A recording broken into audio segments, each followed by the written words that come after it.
and welcome to episode 154 of the PowerScore LSAT podcast. I'm Dave Kaloran in Napa Valley. And this is Jon Denning in Los Angeles. Yes, indeed, John. We've just gone through the June LSAT, so let's talk it up. We did. And for once, I'm feeling really good after a long test week. Usually I'm trying not to fall out of my chair for fatigue, but I thought this was a pretty good one, man. I feel very gratified, rewarded, happy for people. I think this one went about as well as any could go. I'd have to agree, and I think we were fortunate to have a lot of information about the test forms they used, which made our life a lot easier. The late nights weren't quite as late this time, but we'll get to that. That's coming up here in just a second. John, let's start with something that I'm always very interested in, and at least one other person out there in the world I'm sure is interested in. What are you drinking today? Am I that one other person? Because you're correct. Probably, yeah. So we went with a theme based on a couple of logical reasoning topics that continued to get discussed and caused ultimately a lot of confusion that I hope we're able to clarify here for people, which was questions about Japan. So we have gone with a Japan theme for the cocktails, or at least I have. I think you have too. I'm going to butcher the name of this, so I actually chose a sake that has like a tagline to it called Sakura Boy. But if you want me to try to pronounce it, here we go. No, I don't actually. Thank God. That was going to be an embarrassment. But if you look up Sakura Boy sake, and it's actually really good. I'm not a huge sake fan, but this is good. And anything fruity, I would pour out. I'm not a sake fan at all, but I believe Sakura is cherry, so you're drinking the cherry boy. Well, it does, maybe so, that you would know that. It's not terribly flavorful with that, but there you go. What are you up to? Not drinking sake, which does not agree with me at all. Although I like rice, so you'd think rice wine would actually be really good, but the flavor consistency of sake is just repulsive to me. And I've tried hot sake. You're 10% wine in the first place, so I would think I've tried cold sake. Yeah. So it's not a matter of that. I've tried sakes that are really, really good, and it just never agrees with me. So instead, I went with Japanese beer, which in this case is Sapporo. It's my favorite Japanese beer. Well done. Yeah. I think that's probably my favorite of like the Kirin and so forth options that they actually have. And it's funny because I was looking at the Sapporo thing, and it reminded me of the fact that I once was at this winery just north of my house here called St. Clement. It was on this big house on the hill. And they had this wine called Oropus. And it was like their flagship wine. It was really good cab. And the person who was serving said, if you look at it, it's Sapporo backwards. Oh. And I was like, that's kind of unusual. She's like, yes, they're actually our parent company. And so whoever the parent company is, or the owner of Sapporo, had bought this winery. And they had Oropus out there, and eventually they shut the winery down. I don't think the wine was good, so I don't think that was the issue. But well, that's clever. I would have never put that together. So thank you. Known you for 20 years. You're still taking me to school. Thanks, buddy. Doing my best to give you some randomized trivia knowledge out there. And speaking of random and things I don't know anything about, we went with something of a song that is completely unfamiliar to me. Yeah, but go ahead. You do it. I was just going to say your knowledge of current pop culture is, I'd say, close to zero. Is that accurate? I'm surprised you didn't go into negative numbers, so I'll take it. Well, you know stuff about like golf, that's current. There are some current things that you really do understand a little bit about, but certainly music is not, I think, your strength current music scene. No, we can talk 70s rock and I can talk current physics, but I don't know this artist at all, but I can tell you where we at least got the inspiration from it. There was a fairly popular Reddit thread about name your sort of music inspiration, or what's a song that sort of seems related to the LSAT, how you feel about the LSAT. And I thought this was not only a clever thread, and there was some really good stuff in there, but the way that the poster of this thread kind of broke down song lyrics from this particular track, and then kind of made an LSAT related comment about it. I thought it was nice. So the song is Please, Please, Please by Sabrina Carpenter. And I think when this came up, you were like, I don't know who Sabrina Carpenter is. I don't know who that is. And of course, I have an 11-year-old, so I'm very familiar with Sabrina Carpenter, especially the song Espresso, which is a big, big hit right now. I even watched the video and I still don't know who she is. There you go. Well, I was happy to go in this direction. So it was clever. So, a hat tip, a sake tip to the poster of that, and to the rest of the people who posted in that thread. There was some other really clever stuff in there that I liked. Oh, there's many good choices in that. I was like, the people who posted on that thread did the work for us. So our thanks to you. Yeah, thanks, guys. John, let's talk about the LSAT world. Let's do this. So first things first, what we usually cover here is the test kind of facts and figures first. And we'll get to the numbers for the June test, obviously, in a second. But let's talk about some dates. Obviously, the June test just wrapped up, or at least the main testing dates ended on Saturday. The score release is June 26th. I think that's a Wednesday per usual. That'll come out at 9 a.m. Eastern time. So for anybody who just took the test in June, you got a little bit of a wait, but it won't be too bad, I hope. And then, of course, we have August coming up. So we get a month off here, July. The registration deadline for that August test is, I think, a very favorable one. It's the day after June scores come out. So the deadline to register for August, if you need to take it, is June 27th. So if you took June and maybe need to take August, you'll at least know your June score before you have to sign up. The test dates for August, it's another 4-dayer, man. August 7th through August 10th, Wednesday through Saturday. And then the final date here is August 28th, which is a Wednesday, is when you'll get your August results. Yeah, so essentially, once June scores come out, you'll have about 36 hours to make a decision if you want to register for August. And obviously, if you're looking at law school this fall, June is the last of the tests that are going to qualify if you're trying to get some kind of waitlist consideration, scholarship reconsideration that you're working in, anything like that. Yeah, I want to put one quick clarifying point on that, because I actually misheard you for a second. If you're looking to start law school this fall, if you're applying this fall, you got lots of time.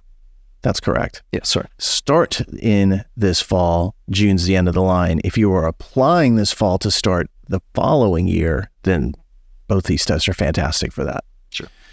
So if you're in that latter group and you're going to continue taking LSAT prep and looking to take another LSAT, there's a couple free webinars that we actually have coming up. We've got one on the 12th of June. So literally the day after this comes out, that is on parallel reasoning in logical reasoning. John, you and I talked about this last time. It's a webinar that we both love. We both love this question type, and there's a lot of great techniques to just razor through these questions. Yeah.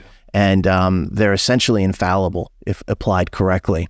You will be able to solve the problem. 2 weeks after that, on the 26th of June, we're doing the LSAT 101 for the new LSAT. So we'll be talking about the basic setups around the logic game scenario that is no longer, and it's just LR and RC on those future tests. So we'll talk about everything but logic games in that particular webinar. Yeah. And that actually leads us into the June 2024 LSAT, John, which I must lamentably say was the final logic games test of all time here for the LSAT. I'm crying into my sake. It's a bit of a bummer. There was another thread that I was kind of talking to some people about today about what was the last logic game you did, and there was a lot of instructors in there kind of talking about the last game they got to teach. And of course, it's very, I was going to say bittersweet, but mostly just bitter. I think everybody's going to miss these. If you're good at games, this is a bit of a bummer. You're saying it was poignant? Yeah, that's one way to put it.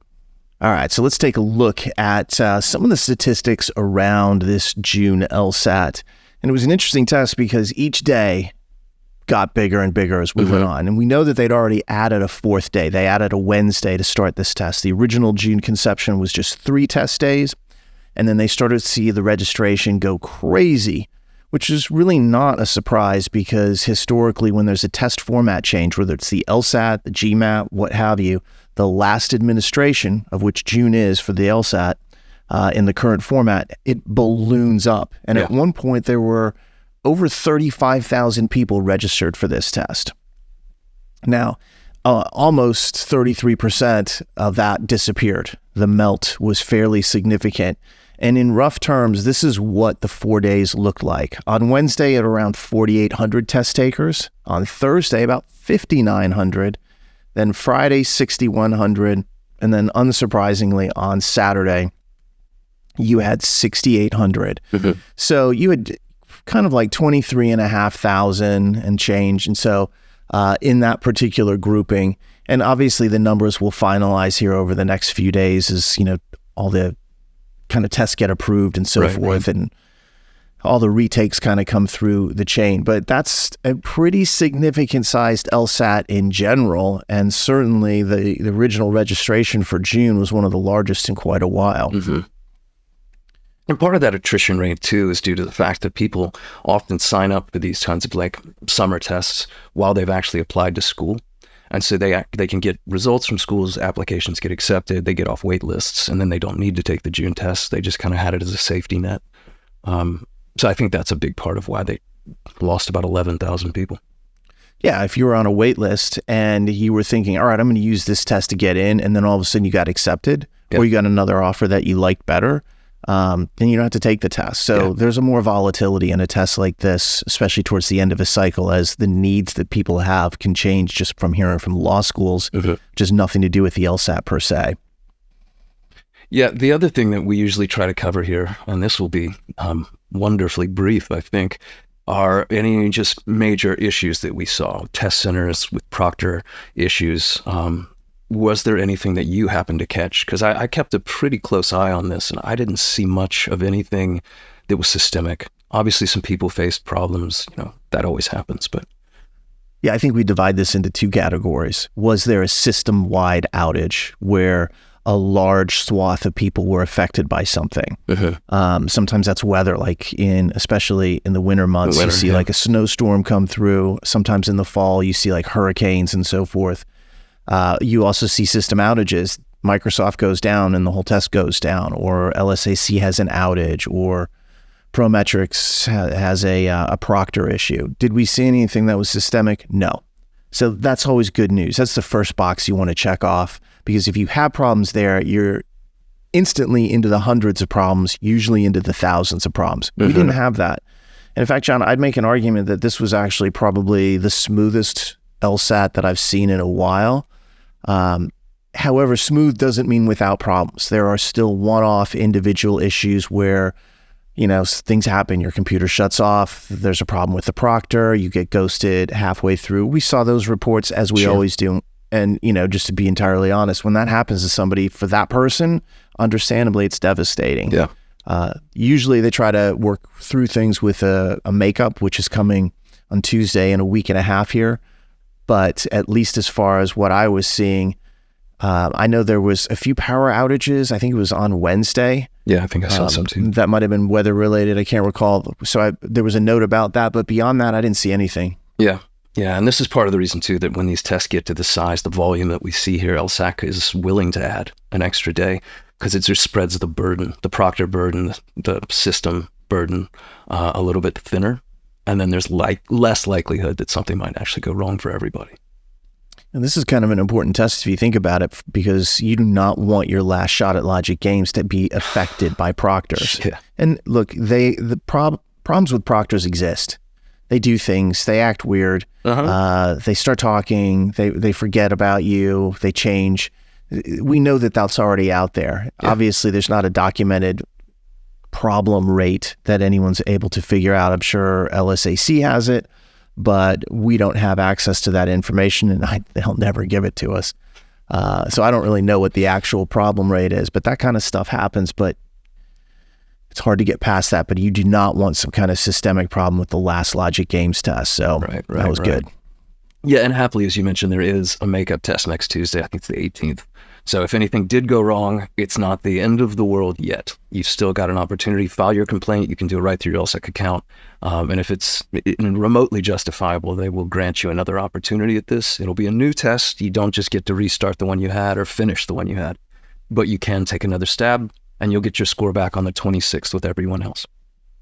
That's the great news. And even if you're delayed in taking the test, your score is not delayed. So at least you don't have to bear further unfairness. Yeah. All right.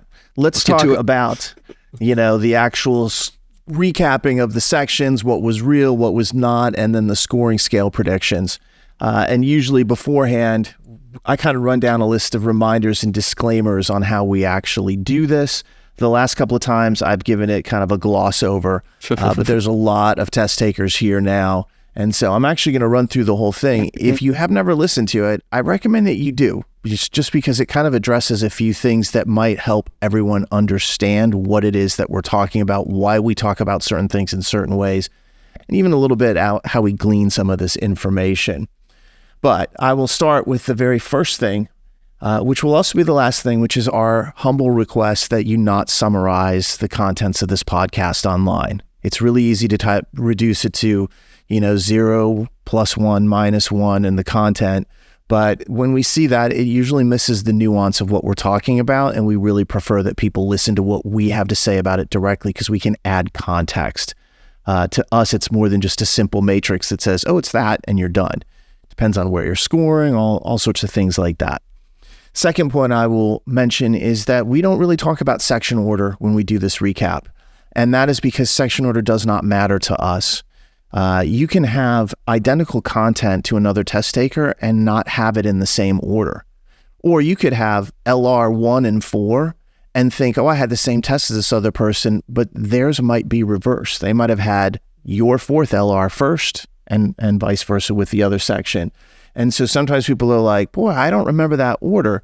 It's because LSAC is doing that on purpose. They don't want people to be able to say, oh, the first LR was the hard one, and then everybody knows that. So maybe they'll make it the last section for some people, or the third, or whatever the case is.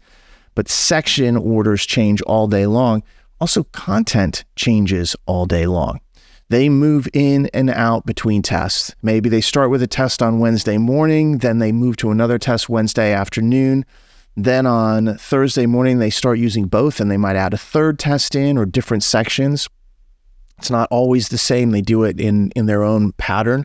But you might have somebody on Wednesday and Thursday see 2 completely different tests. But you might have somebody on Wednesday and Saturday see the same test, but in different orders. So just be aware of how it actually works. This is part of the process. It is nothing abnormal. They've been doing this for years now. Let's talk about the disclosure of information.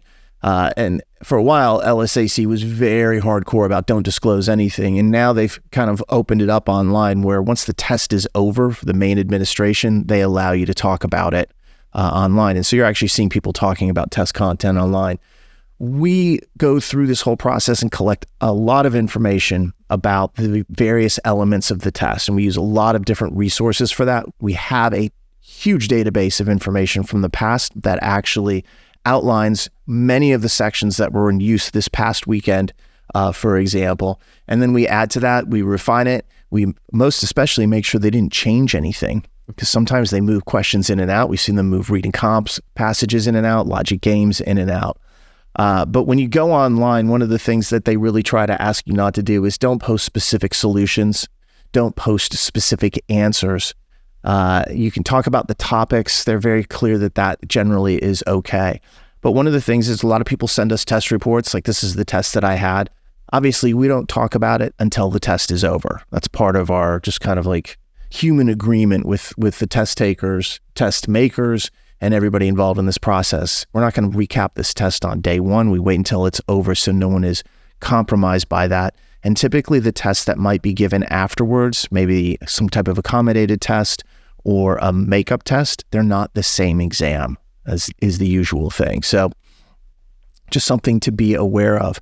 But the key thing is this: we can only really talk about content that we know for sure was given. So if you don't hear your sections in a few minutes, what it means is we didn't hear from you. Yeah. And that makes it really difficult. And I will put this note in right now. And partially it's why I want people to hopefully have listened to this.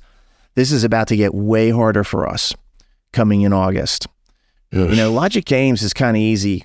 Someone's like, oh, I had the tennis matches game, or I had the racehorses game. All right, now we know what test we're dealing with. We can kind of figure out a lot from that very quickly. Trying to do this with LR, super hard. So the more LR that's out there, and that's what we're about to see in August, it is going to be very difficult. I know Jon and I have fairly deep concerns over whether or not we will be able to roll through August and get all the LR sections. RC, and I'm not worried about. Taking a drink. Thanks. Yeah. You and I didn't really talk about this beforehand, so it's just kind of coming up extemporaneously, but it is one of those things where I'm like, June, no problems. We crushed this. August, we'll have to see. There may be some serious hedging after August. Like we think this is what they did. It's about to get a lot harder. So I would just say in the future, if you're taking the August test or later and you're finished with it, send us a report. It stays with us. We don't worry about it until after this test is over. And it just helps everyone else who's taken the test collectively afterwards. When we talk about scaling, one of the things to think about is that difficulty during the LSAT is really deceptive. Taking the real LSAT almost always feels worse than taking a practice test. You know that it's real. You know that the score is actually going to go on your record unless you, cancel it out. And because of that, there's this negativity / pressure bias that creeps into everything that you do. A lot of times people will walk out and say, that was the hardest LSAT ever. And it wasn't. It's just that was a real LSAT, and that made everything color much more darkly. So just be aware of that when you're kind of going. If we say that one of the sections wasn't the hardest section of all time, and you're like, yes, it was, it may be that you have like a survivor bias here, having gone through the actual test. And on that note, if we say something is easier or easy or hard or harder, remember that it's all relative. Every single section on the LSAT's difficult already. We're talking about a relative degree of difficulty. So if I say this section was on the easier side, it was still hard. It just wasn't as hard as some other sections that are out there. Next point I'll make is that as you go through this recall, one of the things that we suggest to people is that you take a series of notes after your test. Write down questions you remember in each section so that later when you listen to this podcast or you're talking with your friends, you can figure out which sections you actually had. And part of the reason that is helpful is because people forget really fast what they just went through, because it's almost like the trauma experience of the LSAT starts to slowly erase your mind or maybe quickly erase your recollection of this test. But also because the test makers are actively trying to confuse you. They will place the same topic in multiple sections so that people will say, I had that question, when in fact you didn't. One of the reasons that Jon and I are drinking Japanese, alcoholic beverages is because of the 3 LR sections we saw in use over the past week in the domestic test. Each one of them had a question that featured Japan as part of like the topic of it. So you're like, oh, I had the Japan question. Really? Which one did you have? There's 3 different versions of it, and that actually makes things a lot harder. So when you're trying to do this, take notes. And this isn't the first time they've done that. They've done that many times before, as both Jon and I know. Yeah, one of those Japan questions, I believe, was experimental, which made things even more difficult. Yep. So, yeah, slippery. Yeah, as we'll see, I think there's 2 scored LR sections, and then a third that was experimental. Each one had a Japan kind of a topic inside of it. So automatically confusing. Next, let's talk about experimentals and our estimations of what is real and experimental is based on certain assumptions about test reusage, which is typically that prior scored sections don't come back as experimental sections. So be aware of that. Are there exceptions? Yes, there are. Usually when they're doing some very minor or small test, occasionally you see situations where they reuse an exam. And I actually think it's a laziness factor on their part. They're like, oh, it's already in there. Just keep it in there. It's kind of like preloaded in their data set. So far, we've been tracking this for a while. We're not aware of ever being wrong when identifying a section as scored or not scored. So the track record there stretches for years and years and literally hundreds of different test forms. Maybe, perhaps even approaching 1,000 different test forms we've been able to identify. All right. Once again, if you don't hear your section discussed, first off, make sure that you kind of go back and you haven't skimmed through it. Sometimes you might not have thought about the question in the same way we're describing it. So that can be one thing. You might have forgotten a question and then you listen to it again and you're like, oh, I did actually have that question. So there can be moments, though, where we might not have picked up your section. And that is simply a matter of there's a lot of data floating around. We acknowledge the fact that not everything's perfect. So we think we have it all for this test, but if we don't, let us know, send us a message, and usually we can help after the fact. If somebody's like, I think I had this section, it doesn't seem to be the same section. Oftentimes we can either say, no, it is the same section, or if you had that section, it would be this. And then the last point here, Jon, once again, we kindly request that people not summarize this online, especially on Reddit. because of the loss of kind of like the nuance and the context. And it's a free podcast, so it's really not that tough to, just spend a few minutes listening to the relevant portions. Well, as always, you are a hero for having shouldered all of that. Thank you. I'll take over some of the burden now. Let's start by talking about the international tests. This was, again, a huge exam, so there were a lot of international test takers out there, which means typically, and we saw it here, that there were several test forms that were in use. No surprise. But the way we usually start by talking about these tests, whether it's international or domestic or whatever, is we try to do, I think, honest self-assessment as to our predictions and just how well we did. So Dave, let's begin with the crystal ball, or in this case, I suppose, the mini ball that we did last month, and give ourselves a grade. And we don't typically make predictions. In fact, we really never make predictions that are specific to the international tests.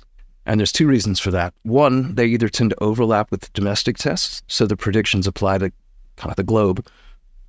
Or two, they tend to contain content that has been reused several times previously, and that's not something we ever try to predict. If it's a third, fourth, fifth reuse, then there's no point, because then everything basically is fair game. Anything in the last 10 years then could potentially occur. So when we talk about predictions for reuse, what we're really referring to, for those who haven't been through this before, is a first reuse, something that was new once and is going to happen a second time here. We did that for the mini ball, we did it for the domestic tests, but here's where we got a little bit lucky. And this was, again, a really gratifying thing. A number of the tests that we predicted, for at least one of the tests that we predicted for the domestic stuff, happened to actually contain content that the international test takers saw as well. And here's where it got even better. It happened to be a logic game section that contained a game that you and I have been more or less singling out for the last couple of podcast episodes. Even we talked about this a lot in the last episode of the podcast. Yep. And I'll get to exactly what that game is and the one that we were talking about studying specifically for it.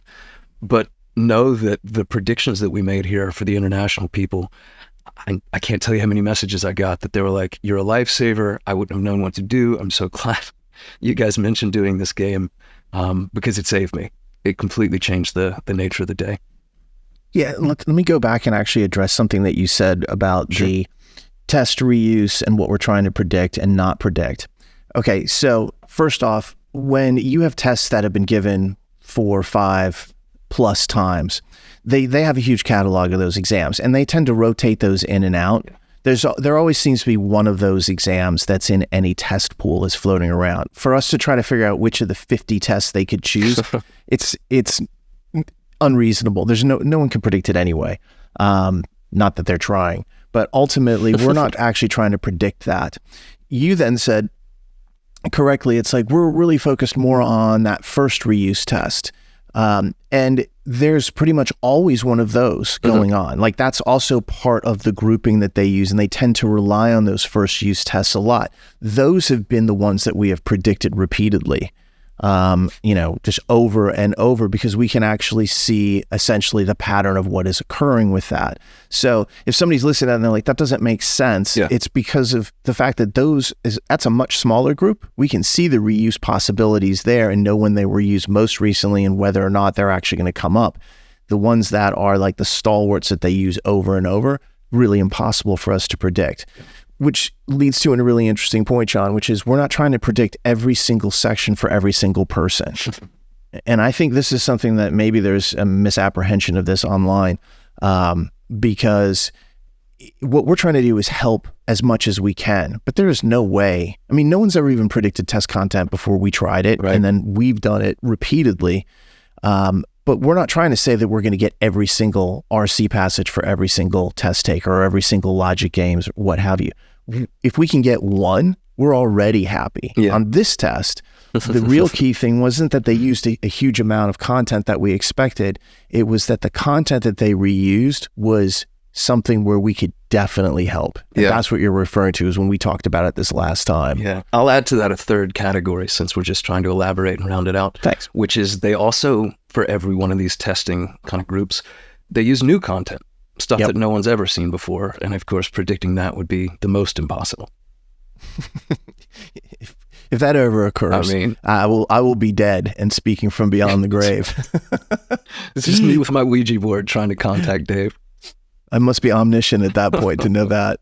But if you start thinking about the different categorizations of the content that's out there, 2/3 of it we're not really trying to even focus on. So of course people take tests and get content that we didn't try to predict. But that's the key thing. We didn't try to predict their content. We just know that some people will get some of the stuff that we talk about. And in those instances, when it hits, it can be really kind of like life-changing. And I kind of think about this as a big balance, Jon, where some people get the bonus of, hey, that actually was the game that I got, or I had read about this on Reading Comprehension, or I had kind of studied these types of LR questions, and they get, really kind of like a little boost. There's also a group of people out there, and sometimes it's an overlap, who are getting kind of like a push downward. They have a technical problem, a proctor thing. This is, a way to try to balance that out a little bit and maybe even the playing field where we know some people are being hit negatively. Maybe some people are getting hit positively through some of the stuff that we're able to do. Yeah. All that said, let me get to this specific game section and ultimately the specific game that we have been not just alluding to, but basically forecasting with urgency for people. So the first set of logic games that we saw for the international testers, and the majority of international testers seem to get this section. This is real, 23 questions. And this actually comes as a reuse of the January 2023 LSAT. We covered this in episode 126 of this podcast. These were the 4 games on this test, or on this section. The first was about chess matches, 4 chess matches. Then there was a game about 5 band concerts, kind of a grouping thing in 3 different parks. There was a game about 4 professors, and they were teaching geology courses or geology course sections. And then we get to the gold, which was the final game in this section about tracing a leaked government secret back to its source. And we need to dwell on this game for just a second, because this was the moment that was very make or break for a lot of people. This game has a twin, a sibling of sorts, that we have been talking a lot about recently and telling people that they need to go study, they need to go do. It's an infamous game. It's one of the hardest games in the last 10 years. It's about a computer virus, and it worked more or less identically to this leaked government secret. It's from September 2016. And if you've been listening to us at all, you've been hearing us tell you, you have to go study this computer virus game. It's available. Master it. Because if you do see something like it, it will save you. And worst case, it'll just make you think better about how games work when they're unusual. In this case, it was both. And we talked about this on the last podcast. We specifically went over June and we said, hey, is there any update to the June mini ball?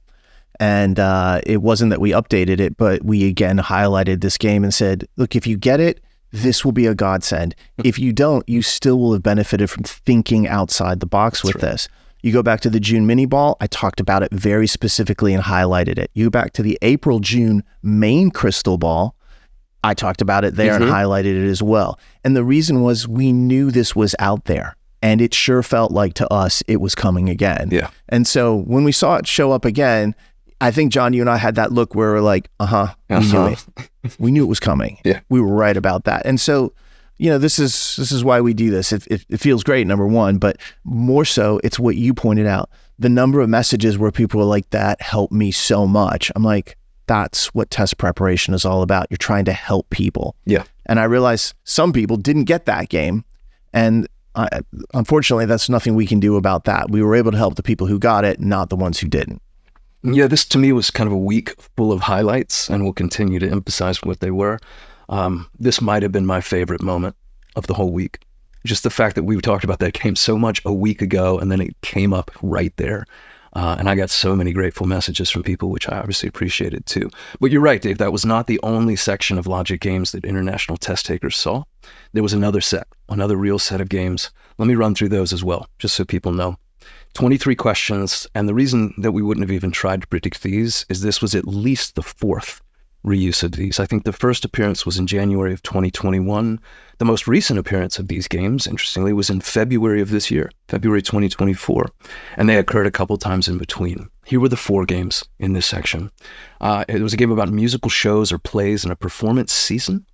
It was a game about campus buildings in upper and lower regions of the campus.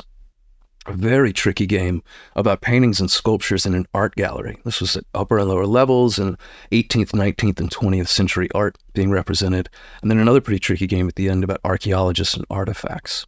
So again, if that section rings a bell, you didn't get the game that we were most hoping you would get, the virus game analog, basically. But those games were real as well. Now, these two game sections had elements throughout them that we've been highlighting. Yeah. Matches, for example, kind of like a series of matches of two, which we saw in the main games as well. And then also kind of like this upper and lower, this kind of upper and lower idea that we've seen where there's going to be two levels to it. Another, thing that we've highlighted along with the rest of just kind of like the linear grouping ideas that were through there. So hopefully people are able to feel really comfortable with both. And if you got that first section, we know that data leak game is the toughest one on there. Yeah. Maybe it made your life a little bit easier to be able to handle that one. Yeah. In fact, in both of those game sections, the fourth game in each was definitely the toughest of the four. Although data leak was probably the hardest game that anybody, domestic or international, saw all week, from what I heard. Unless you practice the virus game, in which case it was kind of a layup. All right, let's talk about reading comp. John, I'll take this. Do it. And then, because it's the shortest one of them, and then I'll toss the LR Thanks, bud. Back to you. But we really only saw one international reading comprehension section out there, and it was one that we have seen before. It's not an easy section, definitely, but this is one that we really saw come out in the January 2021, and it's been reused multiple times all the way up until February of 2024. 27 questions on this. The first passage, as soon as I heard this one, I was like, all right, I know exactly which test this is. Too. I know you had the same exact response. It's the kind of like the African cloths and strip weaving.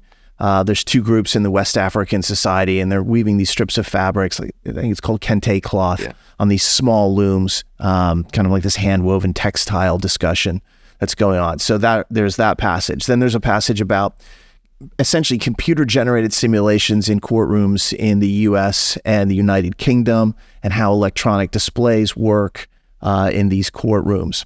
Third passage is about medieval music and modern performers, polyphonic music, the iconography around that. And then the last passage, I'm sure one that you would like, John, with chemistry and physics principles and the compatibility of fundamental concepts in the two areas, such as like chemistry being explained by using physics, and then things with electron orbits and orbital walls.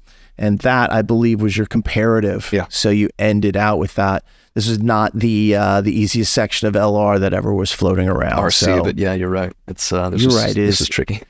Yes, it was not the easiest of LR because it wasn't LR. There you go. It was RC. But speaking of LR, let me take this. And happily, for me anyway, this was only one section of scored LR that we saw as well. Although I do want to touch on something because this has come up by a few people on Reddit. And you actually kind of referred to this a little bit previously, Dave, which is occasionally for these smaller groups of tests, which international tests are, they will use a previously scored section, usually something kind of old, as the experimental. And that's actually what happened here. People got experimental LR internationally, and that experimental section, which I'll start with, was actually from February 2015. So I'm going to say this again. The experimental section that you got internationally for your logical reasoning was a section that was scored in the past. It's a little over 9 years old at this point, but it was a real section once upon a time. Why do we think that was the experimental? Well, it's because the other section, which is also scored in the past, was more recent and matched up with the content that we know in RC and in games was scored. So the real LR was from that same January 21 through February 2024 set of tests. It had been with these RC and LG passages or LG games all along. These were the scored logical reasoning sections for international people. So this is the section you need to care about. There were questions on bacteria in tap water, cake mix and I guess convenience products, animals and for-profit and non-profit zoos. There was a study in there about fat and walnuts in a diet and how it had to do with higher and lower cholesterol. There was one about theater tickets, selling them and maximizing profits, and more profits about winning the lottery a second time. Unhappy people daydreaming, question I'd at least like to read. And then another one I'd like to read, which is about meerkats, recording meerkats whining and cries. If any of those ring a bell, if you can match those to a section, that was the section that we strongly believe was scored for your logical reasoning. Yeah, and that's because that section has been scored with the RC and LG from the same test. They've been using those three when it was just one of each section scored. Those three had been used previously in that format. Yeah. The other section, as you mentioned, is much, much older, and it's almost kind of like a throwaway that it was put in there. Yeah. So if you're like, well, wait a second, I don't remember my section, and you had something on about shell, the pH level of shells, or like babbling pups, that was experimental in our estimation. So this is something we don't really want to get too deeply into because it doesn't happen that often. This isn't the first time that they have done that. But in this particular instance, several people figured out that both of those had appeared, and they're like, well, which one is it? Yeah. I would go to the great LSAT casino, and I would put money on kind of like the section that you talked about with like bacteria in the tap water, et cetera. Yeah. The zoos and the walnuts and the meerkats, that was scored. Yes, zoos may be the best question to use as the reference there. Possibly so.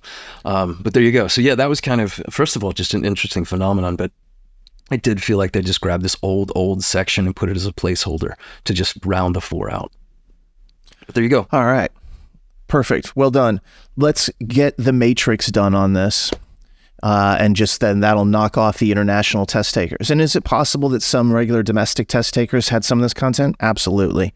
They've been mixing and matching and bleeding the lines a little bit recently. So if you heard any of that and you're like, well, I took it in the US or Canada, that's okay. Just kind of take this matrix and use it for later. So this is how we do this. This is the way it kind of sets itself up, is when we take a look at the scoring scale, we try to predict how many questions you could miss to get a 170. All right, so that being the case, the standard baseline is you can miss 7 questions. And then we go through each section and we say, all right, is this going to add one, take one away? Is it going to keep it level? One thing to remember is as we make each of these recommendations, we are always on the conservative side. So if we think, well, it could either loosen it or stay exactly the same, we will always say that it stays exactly the same. That's the conservatism. That leads to outcomes which are generally more favorable, unexpected good news as opposed to unexpected bad news. All right, so we'll start with logic games. And what you want to do is listen for your section, think to yourself, all right, 7 questions is what I have to get 170, and then see how this actually affects that. Let's go through that first section, which was the one from January 2023. This is the chess match, band concerts in the park, geology professors, and then that data leak where the government is tracing a secret to its source. This is an interesting section, and in the past when we've talked about it, typically we've said it's in the middle. And so the way we've looked at it is at the 170 level, it's not going to change your scale. However, acknowledging the difficulty of, especially of that last game and the way it can completely derail a section if you're not prepared for it, what we have said is that when you go down scale and you get into the 160s, it probably does start to move the scale earlier than, say, other sections. And so we often call this 0.5, where if you're a 170 score, you're not getting a benefit from this. If you're a 160 score or lower, you are getting a benefit, and it's loosening the scale up a little bit there. So that's the first section. So if you had this right now, you're thinking, all right, I'm either 7 or 7.5, that kind of thing, 7 or 8, depending on where I'm actually scoring. Let's go to the other section, which is the January 2021. That's the theater run, the upper and lower campus buildings, the art galleries, and the archaeologists and artifacts. This is not going to move the scale. We don't think that at the 170 level you get a benefit. We don't think it loosens the scale in the 160s either. We know the last game's tough, but the first 3 offset that. A lot of times people are able to get to that last game and have a little bit of room and be ready to go. So if that's you, you're still at 7 to get a 170. Let's go to reading comprehension. It's just the Kente cloth and the computer simulations and so forth. There was only one section of that. We've had this section discussion before in the past. This is going to move and loosen the scale at the 170 level. So you would move from 7 to 8 at this point, or if you had that tracing the government secret source logic games, you kind of add that little half to it depending upon where you're scoring. So this RC does loosen the scale And then last, the logical reasoning, that is kind of like the for-profit zoos, the bacteria in water, the walnuts, and so forth. That does not loosen the scale either.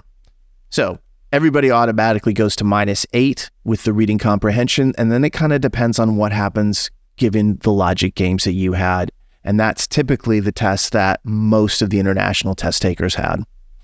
There you go. Yeah, I didn't see anybody with a different logical reasoning that was scored or a different reading comp, only those 2 games. So I think -8's safe. And again, just depending on which games, where you are in the 160s might slightly vary. There we go. That is it. All right. Now let's move closer to home. You ready for the domestic test? I mean, I'm here, so yes. I don't know if I'm ready. Holding you hostage or something. All right. Well, while I've still got you captive, let's start with the crystal ball once again. And I mean, quite frankly, as difficult as you described what August and beyond is going to be, not only to track, but probably to predict, this felt like a really good one. If it's the last time we're able to do this, this might have been the best one we've ever had in terms of accuracy, in terms of just an overall sort of percentage of what people saw and how much of it was spot on to the letter. And I'll elaborate on that a little bit, which is to say, any logic game reuse was something that we predicted as not just likely, but the 2 most likely tests. So anything that wasn't new in logic games, not only did we say it was coming, we said these are the 2 most likely sets of games you'll see. Those were the 2 sets of reuse games. The single reading comp reuse was also predicted, and not just predicted as a section. I, in the mini ball, actually listed out all 4 passage topics. I said exactly what each of the passage topics were going to be for people, and that's what the 4 were for the reading comp section that was a reuse. And then the logical reasoning reuse, a single one, was also from the most likely test, as we'll discuss. I don't know how to do it any better than that.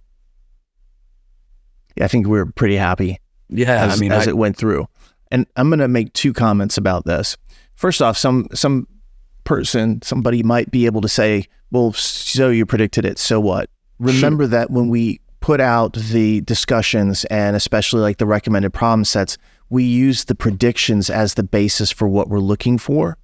So we're looking for games, we're looking for passages, LR structures that are similar to what we know is out there and is likely to be reused. Right. That's where the real value is. We've said that before.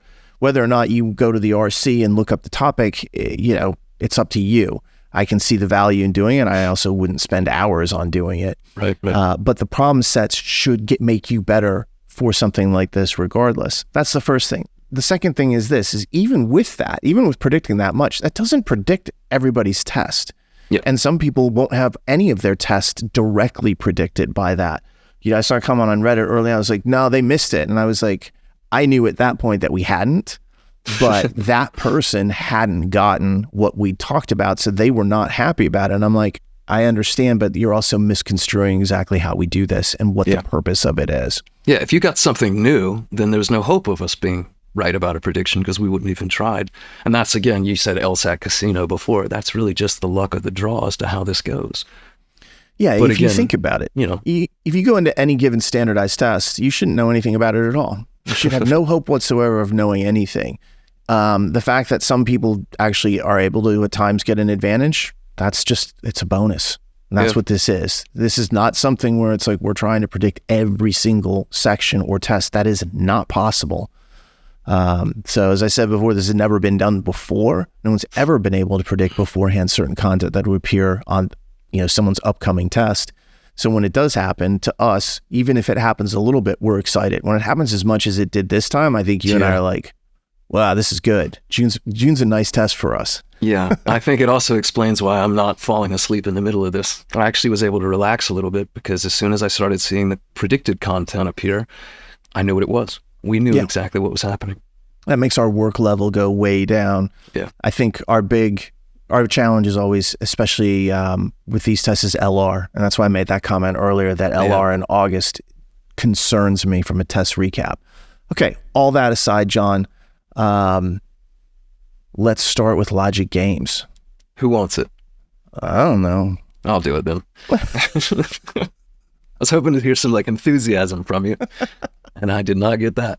Drink your Sapporo. I'll do it. You do the first one. I'll do the second one. You do the third one. How's that? All right. Yeah. Swap. So the first set of games that we actually saw Wednesday morning as this all kicks off was it was a brand new set of games, and it felt familiar. I felt like I recognized some of these things, but they just happened to be kind of common topics. This wasn't actually content that had appeared before. It was 23 questions, and these were the games that we saw in this section. So again, if you got this, probably Wednesday, but they used it for the rest of the week. We know these counted. There was a game about a band performing old and new songs consecutively, and I think there was probably a rule that you couldn't do the same old or the same new songs in order or something, back to back. There was a game about professors giving lectures, although I heard some people describe it as scholarships on different topics. And then probably the most recognizable game in this section was a game that we actually predicted the nature of, which was 4 people playing 4 tennis matches. And the mini ball, when you were doing games, you talked a lot about the idea of kind of pairings of matches of things. There was one about ping pong, I think. So this was a familiar kind of idea. Interestingly, the first game in this section was one that no one seems to recall exactly, which tells me it probably wasn't all that tough, although I did hear the phrase art collection get thrown around a little bit. But I know those other 3 games for sure were scored, were in this section. And again, like I said, if you're going to point to one to remember, it's probably tennis. Yeah, usually the first game, interesting enough, is the one that most people can't remember in any given section. And usually it's because it's a kind of straightforward linear game. Yeah. And they just breeze through it. They're like, well, I could do that. It didn't stump me. It's where people get stopped or begin to feel challenge and degree of difficulty rising, that they actually stop and say, wait a second, now I'm going to remember this. Yeah, that's where things stick. You want to do the second? Yeah, I will do the second one. The interesting thing is there were 3 logic game sections that were in use. That was more than I expected. There were no logic games experimentals. No. And we talked about this beforehand. We didn't expect to see that. We haven't seen it in over a year with experimentals, and that's because the experimental section is a testing ground. You're testing questions to be reused on future exams. Well, logic games isn't going to be on future exams, so why would we possibly test it? All right, you keep twisting that knife. Oh. The new world, man. I know. It's like that scene in Titanic, John, where it hits the iceberg. Yeah, that's what it feels like. Yeah, and the bodies are floating in the water, and they're like the former world had passed away. That's what we're going through right now, John. Yeah, I feel like Leo. And I don't feel like Kate, so we're good. No, thank God. The second section, another 23 questions. This was basically the September 2022 LSAT, which is one that we had actually predicted. And the very first game was 6 people airing on a talk show, kind of like over 4 separate nights, Monday through Thursday. And there's 2 slots per day. Everybody must be used and so forth. So you kind of have to figure out the numbers there. And then you get a bunch of rules that are really kind of sequential in nature, such as like this person's on a day before this other person. The second game was 5 of 7 journalists, and those journalists were JK, L, M, and O, writing news articles in 3 genres, the political, scientific, and technological areas. And this is a grouping game, quite honestly. And again, you see more rules about numbers, like more authors write for one than for the other, and so forth. The third game is one that is about 8 restaurant managers, basically being assigned to 2 formal and informal restaurants. And the formal restaurants are G and H, the informal restaurants are J and K. It's, again, a grouping game. You get 2 managers at each one, and they start giving you rules about if this person's at this formal one, this other one's at a formal one, or informal, what have you. And then the last game is ordering 6 products that are being released once a week, and that's T, U, W, X, Y, and Z, and there's a whole bunch of conditional chain linkages and what have you. Probably that third game, I would say, is the toughest by all reports. And you notice that compared to some of the stuff that we've done before, I gave a little more detail there. I was just thinking that.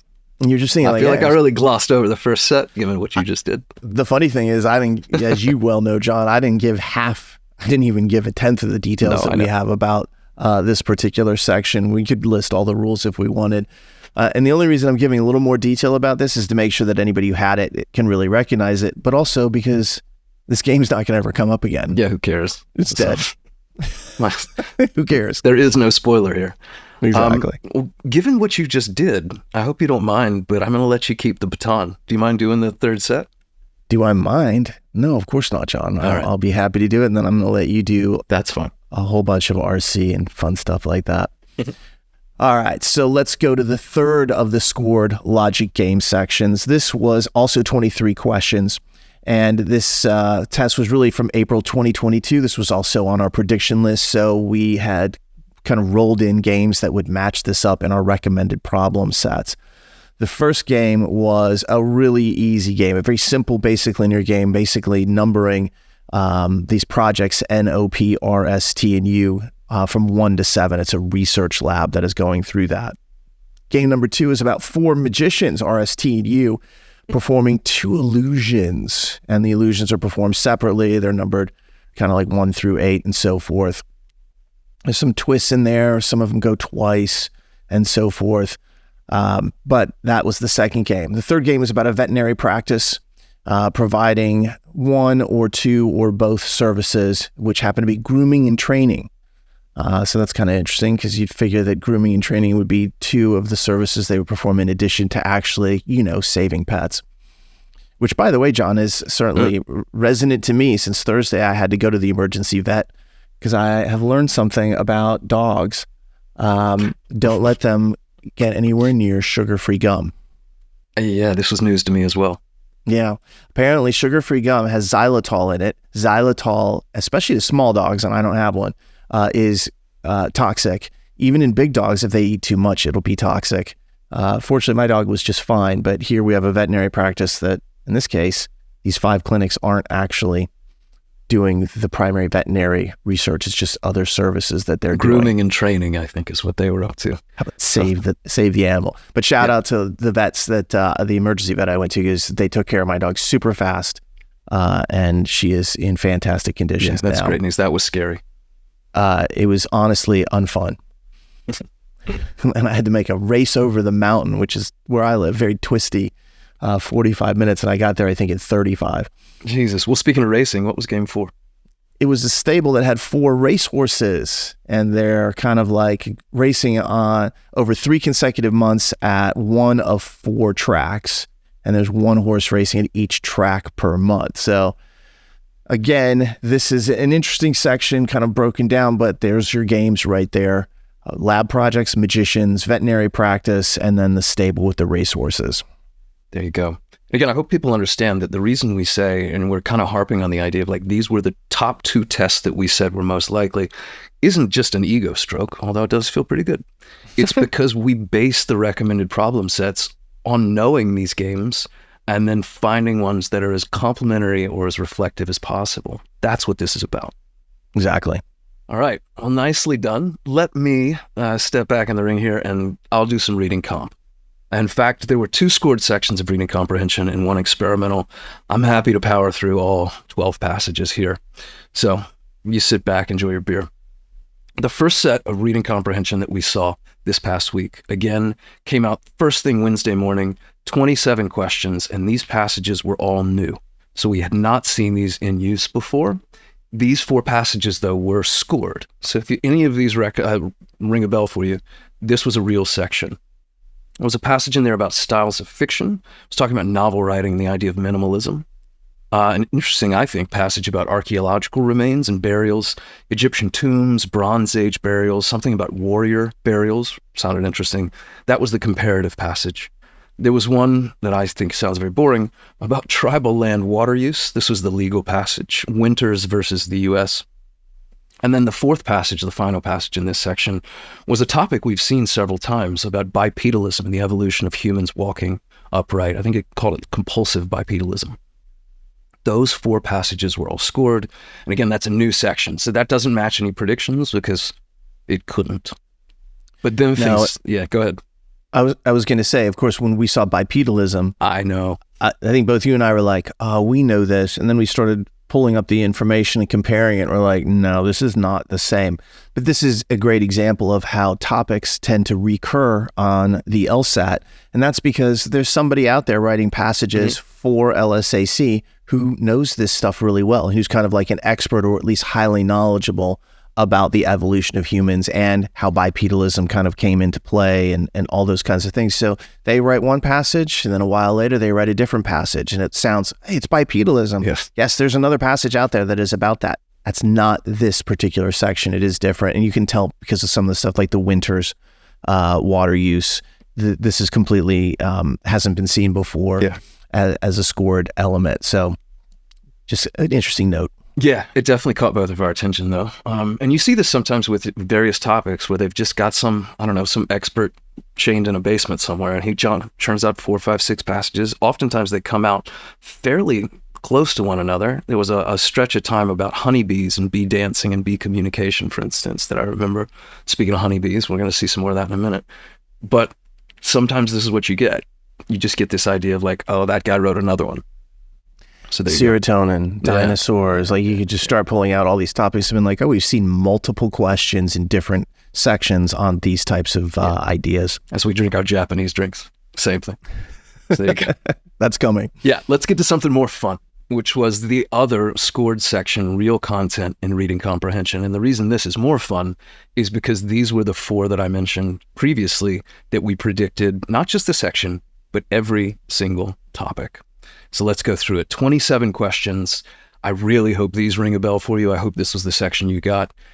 Here's what we had. It was Pueblo Native American tribal sovereignty. I think there was something about Spanish influence and distinctive culture.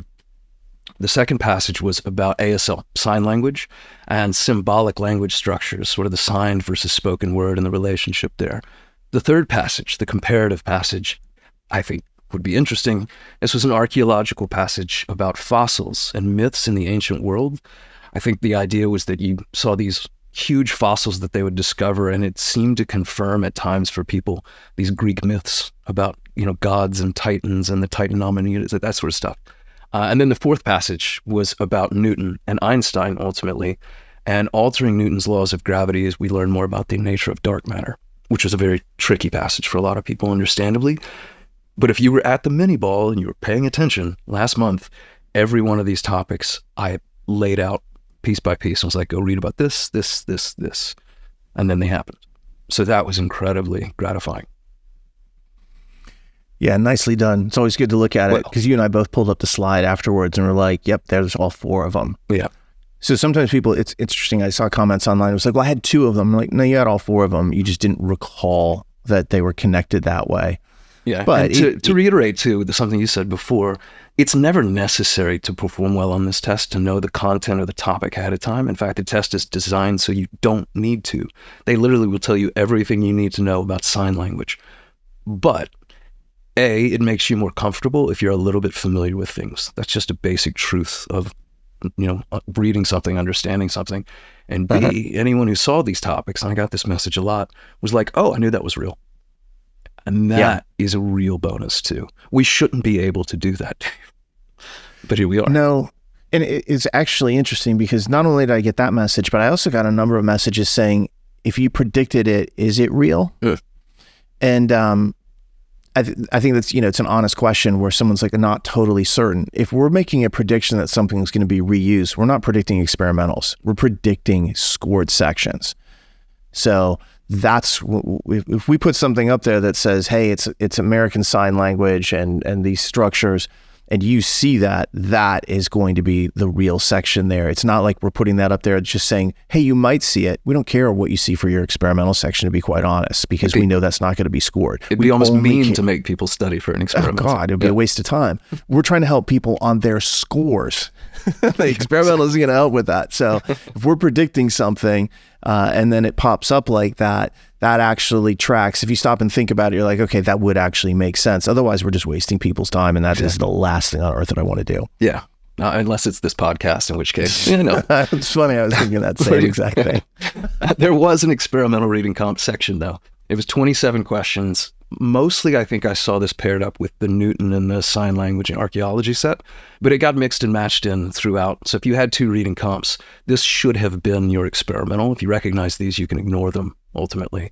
There was a passage about strategic approaches to the use of Spanish by authors and publishers, a passage about good and bad Samaritan laws, a comparative passage, I think it was third, about industrial designs and decisions with regards to waste management, And then the final passage was about early organisms and the kind of debatable nature of the origins of life. Single-cell organisms, there was a thing in there about plants versus animals and the nature of chlorophyll.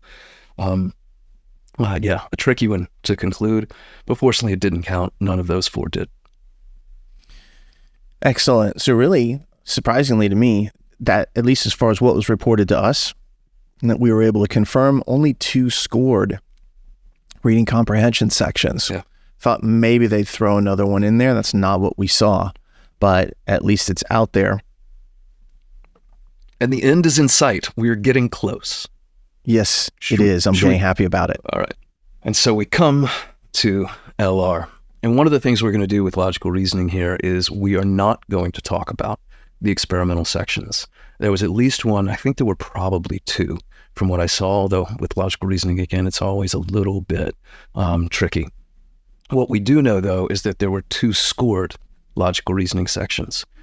So as we come near the end of this thing, finally, let me do the first one, and then you see how you feel about the second. I'll do them both if you want.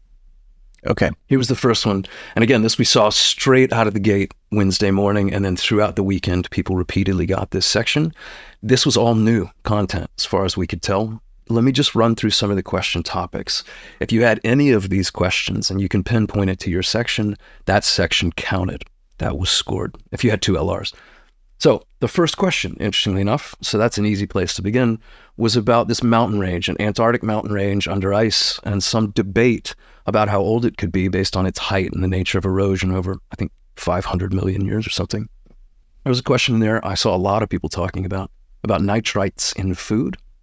Another one that seemed interesting to me was about rats being fed hard and soft food pellets and how they gain weight differently. Question that got a lot of attention was about doctors and the relationship between handwriting and personality. There was a mayor raising tax rates on alcohol, so fire that guy.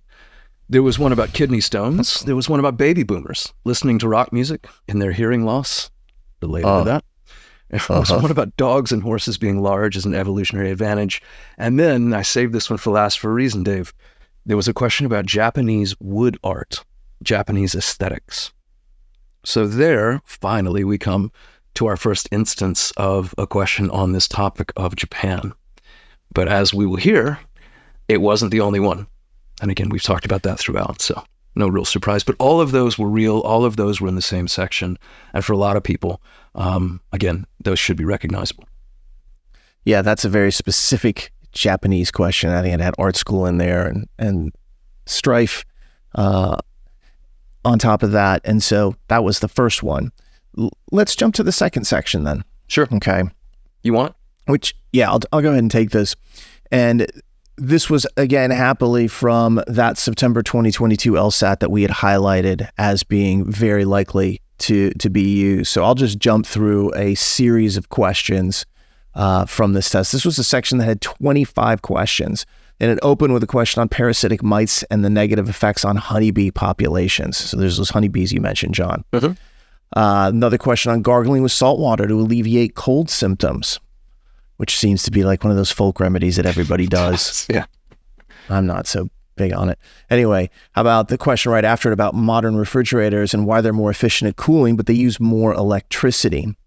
Then another question about the herbicide atrazine and whether it should be banned because of studies finding reproductive abnormalities in frogs. Another one about decline in lightning storms, which are the main cause of forest fires, as I very well know around here. Yeah. But the decline in lightning storms didn't result in a decline in the area of forest burned. Question about hypnotherapy and increasing weight loss.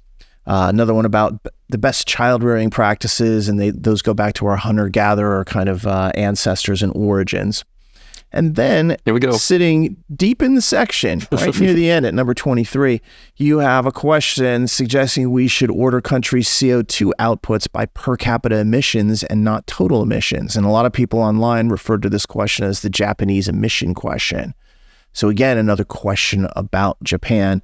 And then last, near the end of this section, was one about a particular doctor and whether they had a financial motivation to argue that eating artichokes contributed to her longevity, which sounds weird. Yeah, there's a number of weird questions in there. Reproductive abnormalities in frogs. Sounds like an Alex Jones conspiracy or something. There's just a lot of strangeness in this one. I'd love to see this section, frankly. I feel like we know it, almost to the letter, but I'd really love to do it. Oh, yeah. Well, I think we have this section in full control. But here's a question for you, Jon. Artichokes, thumbs up or thumbs down? Oh, do I like artichokes? Yeah. They don't even make sense as a food, much less a good food. No. I'm very anti-artichoke, Okay, but thank goodness. All right. Oddly enough, it's mostly because of my parents. They liked artichokes. So they would cook one up and then they'd have artichoke dip. And I always looked at it and I was like, what are you doing? Is that how you actually eat that thing? Yeah. No. I think I'd rather eat that herbicide atrazine. I'd rather gargle salt water. That sounds terrible. You'd rather have nitrites in your food. That's right. But there we go. Those were the 2 scored sections of logical reasoning. There was a ton of confusion online. There's probably still some confusion out there, but hopefully that helps to settle it. Yeah, that was a definitive, especially on the second section of running through the topics. You should be able to now key which one that is, that every one of those topics, and they are actually in order throughout that section. You can kind of go through and think, all right, this was early, this was middle, this was the end. Hopefully will help you identify it. And as we've said before, we don't cover the experimental LR because in the past when we've done it, we found that it caused more confusion. Yeah. People will be like, wait, was that my first or my fourth section? And it actually led to way more questions and confusion than not mentioning it. It's made it a lot easier just to talk about real, because that allows people to say, I had that question, it was the first section, and then they know for sure their first section was scored. Perfect. Okay. That brings us to the very final piece of this podcast, which is the scoring scale matrix for all the domestic forms that were out there. And if anyone else worldwide had any of these sections, you can add this to yours as well. Let me again very briefly go over how the scoring scale matrix works. I did it for the internationals, but sometimes people skip ahead in this. And so I will just kind of briefly cover it.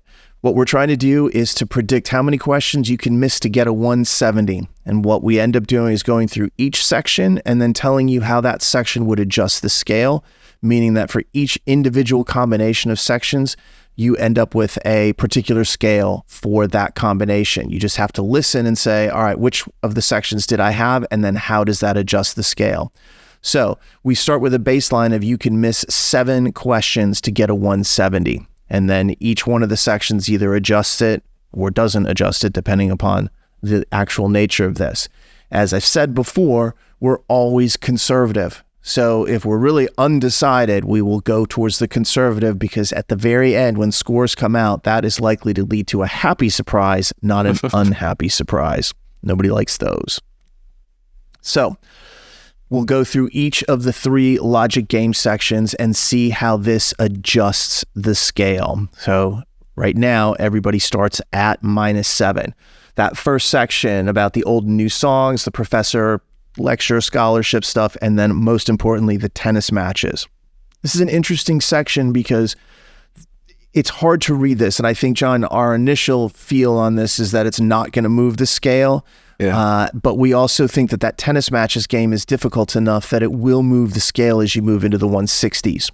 And when we have that kind of like borderline, it doesn't change your 170 level score, but it does change your scores at say 165 or 160. We call that a 0.5. Yeah. So you have to know where you are on the scoring scale to know whether or not that is going to adjust. Top level scores, they're not getting a break because of that. You're expected to be able to do tough games. Yeah. Scores that are just a step below that or more, you are getting a break. It will loosen your scale. Yeah, I agree. All right, so if that was your test, now you're basically what we would call 7.5, depending on where you're at, 7 or 8. Let's go to the second section of logic games. And those people, that was the September 2022 section. This is the Monday, Thursday shows, the journalist articles, the formal and informal restaurants. It's exactly the same thing, actually. When we talked about this test before, we said it was borderline. It's not changing it at 170, but it is loosening it going down. This would also be 0.5 here. And then the last one is from April 2022. This is the research projects, the pet clinics, the magicians, the racehorses. This isn't moving the scale. No. We think this is relatively the easiest of the 3. I didn't say it was easy. I just said it's easier compared to the other 2.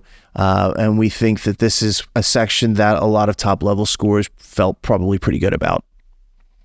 Yeah, I think that tracks with most of the feedback that I heard from people. Obviously, there's some outliers who struggled with things. There were some outliers who thought things were much easier maybe than they even were. But I think for our purposes, for objective purposes, I think that's all spot on. Yeah. So essentially, you're either at 7, just flat if you had that last section about magicians and racehorses, or you're at 7.5, which tells us you need to know where you're scoring to see whether or not it's giving you a break. Let's go into reading comprehension. The first section was the one that essentially was new, about minimalism in novels, archaeological remains and burials, winners versus the U.S. and the water rights, and then bipedalism.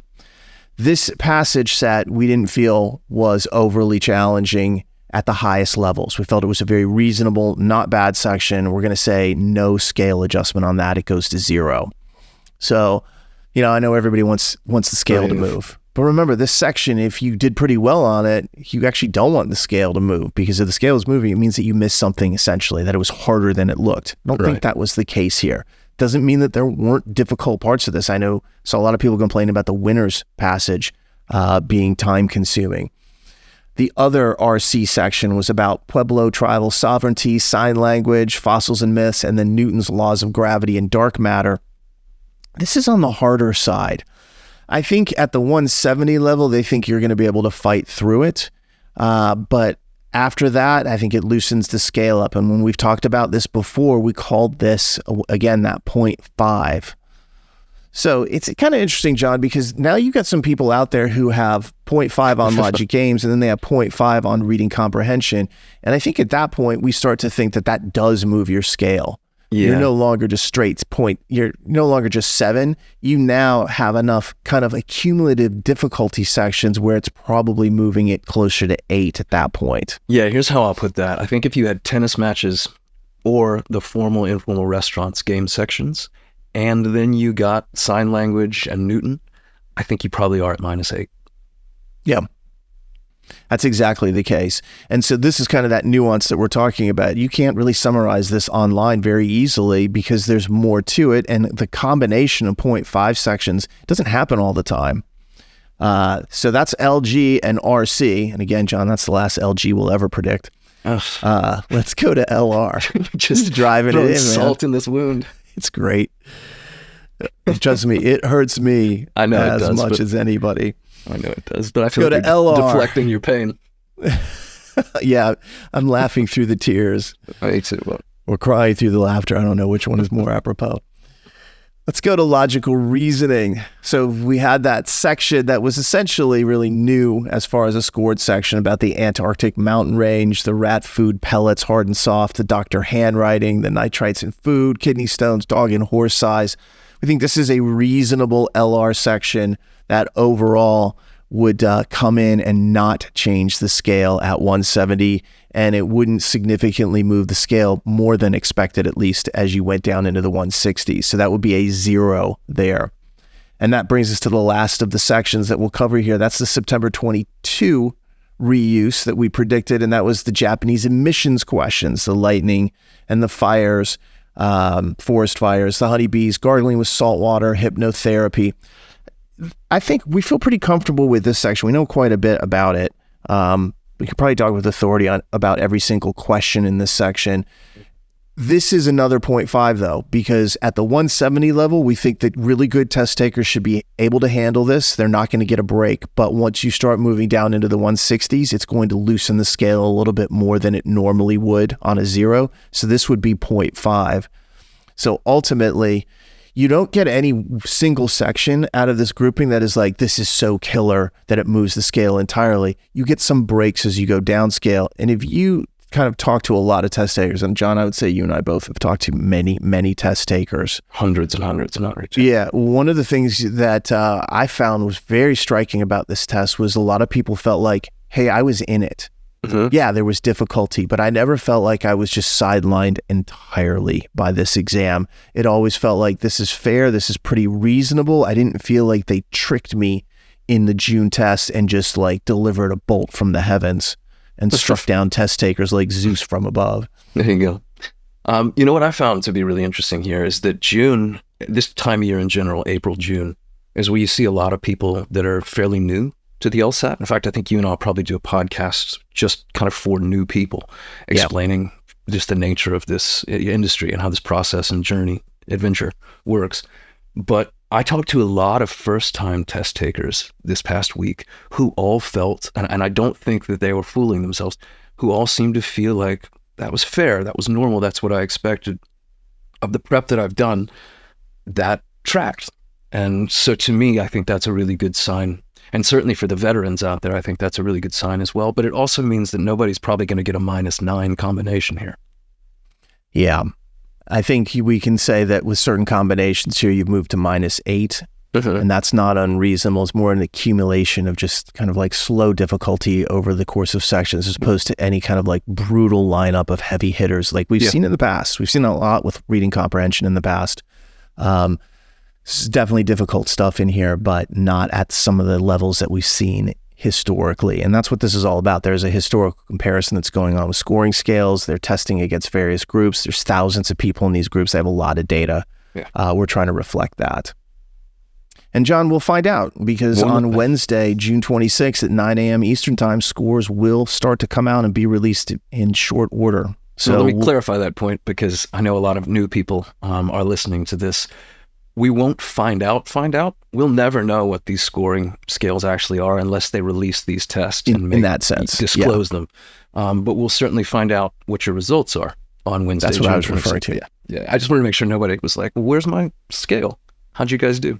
Nah, unfortunately, I wish they did, because that is the best litmus test for all of this. But they have stopped doing that. I think we'll probably see tests released later on this year. Because they seem to have kind of fallen into this pattern of releasing a test in the fall. So I think we will see a test release later this year. That's completely unofficial. I don't have any particular inside information yet on that. I'm sure I will hear about it later as we get closer to it. But right now, none of these test forms will be disclosed. You will only get your score. You will not get the answers or your score sheet or anything like that. So we'll be clear about that. But we will know scores on Wednesday, June 26th. That will, as always, be fun. There we go. Well done. That was a lot to get through, man, but nice work. Appreciate it. And Jon, on that note, if you get a chance, please subscribe to this podcast on iTunes, Spotify, YouTube, or anywhere else that you find it. And if you've enjoyed it, please leave us a comment and rating as well. And if you have any questions about any of this, send a message to lsatpodcast@powerscore.com. On behalf of Jon and myself, I hope that the recap was helpful. I hope that the test went really, really well for everybody, and that you're feeling very buoyant after that experience. We will certainly be around on the 26th to help out people with scores coming back and what have you. So until then, stay safe out there, and we will talk to you soon.